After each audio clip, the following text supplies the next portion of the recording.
CSku, kembali lagi nih sama aku Fanya di Chicken Skin. Tahu nggak, ternyata TikTok lagi terancam di-ban nih dari Amerika Serikat. Berita ini jadi perbincangan warga AS akhir-akhir ini loh. Ada yang dukung TikTok dihapus dari Amerika Serikat, tapi banyak juga yang mendukung agar TikTok tetap diizinkan beroperasi di negeri Paman Sam.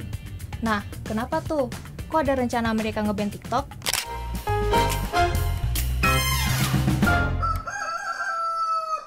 Sebetulnya, keinginan Amerika Serikat untuk memblokir TikTok udah dari lama, bahkan sejak Donald Trump masih berkuasa.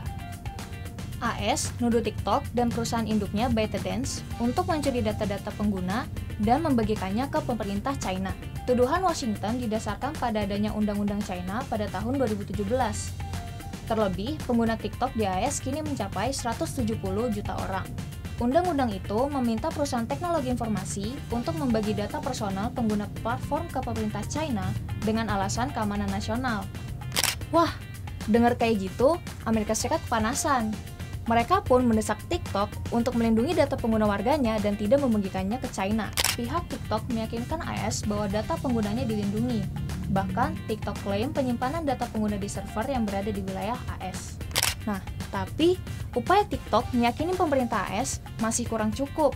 Apalagi, muncul isu karyawan TikTok ketahuan mengakses data pribadi 4 jurnalis AS dari akun TikToknya pada tahun 2022.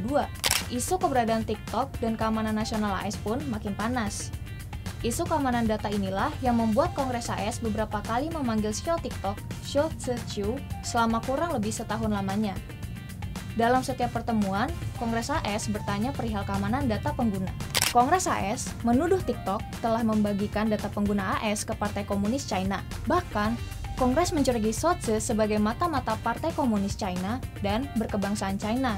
Tentu, tuduhan Kongres AS itu dibantah oleh CEO TikTok. Meski sudah berkali-kali memanggil CEO TikTok, Kongres AS sepertinya kurang puas. Mereka pun akhirnya mengeluarkan rancangan undang-undang pada 13 Maret 2024 untuk memaksa TikTok dilepas dari ByteDance. RUU itu mengharuskan ByteDance untuk menjual TikTok ke perusahaan AS dalam waktu 165 hari. Tapi, jika tidak dilaksanakan, TikTok terancam diblokir dan dihapus dari Amerika Serikat. Senat AS belum mengambil langkah tentang RUU yang dirilis Kongres soal TikTok ini. Namun, sejumlah senator mengatakan kekhawatirannya atas RUU ini. Terlebih, banyak usaha kecil di Amerika Serikat yang terbantu dengan adanya TikTok. Hal ini pun yang menjadi dasar sebagian pengguna TikTok melakukan demonstrasi di depan Kongres. Mereka menolak TikTok dihapus karena platform itu justru telah membantu mereka dalam berbisnis. Gimana nih menurut kalian? TikTok bakal dihapus nggak dari Amerika Serikat? Coba share pendapat kalian dong!